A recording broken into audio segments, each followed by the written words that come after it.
भइरहेछ के बालेन हिरो हो दाइ कोले पनि घण्टा हो त्यो मुजी गजडी बालेनलाई कहाँ गजडी भन्नु भयो सुन न भाइ त बालेनको पछि मान्छे हो अहिले सारा नेपाली बालेनको पक्षमा हो कि होइन म त स्वतन्त्र व्यक्ति स्वतन्त्र कुरा गर्ने त मुला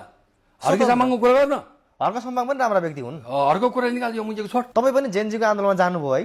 गएन त हेर तपाईँ जेनजी हो र अनि किन जानु भएको छ 28 वर्षभन्दा कम मेरो छोराहरू चाहिँ जेनजी होइन छोरालाई पठाउनु पर्छ होइन किन जानु उनीहरूले माग दिएको साइबरको थियो के भाउ बालेन शाह कसको गोटी प्रचण्डको गोठ त भने भाइ बोलो पाए भने जे पाए त्यो नभन्दा 6 महिनापछिको प्रधानमन्त्री हो बालेन शाह के भन्नुभयो तपाईँले 6 महिनापछि प्रधानमन्त्री बन्दै हुनुहुन्छ बालेन 6 महिनामा 1 महिना टेक्न ए तपाईँ प्रधानमन्त्री हुने के ठेका जनताले चाहे जो पनि हुन्छ भाइ जनताको हातमा छ जनताले बालेन शाहलाई चाहेका तपाईँलाई चाहेर खोइ बालेन शाह अहिले आइरहेको छ नि त अब नेपाली सिडिएल भइसक्यो बारवटासँग मिलेको रहेछ रसँग मिलेको रहेछ माओवादीको चाहिँ चम्चाइ रहेछ त बालेन शाह अहिले बालेन शाह गलत बाटोमा हिँड्यो हो दाइ अब मैले के भन्ने भाइ तिमी सामाजिक सञ्जाल हेर्ने रहेछ मैले थाहा पाएँ पुण्य गौटोमा त हेर्दो रहेछ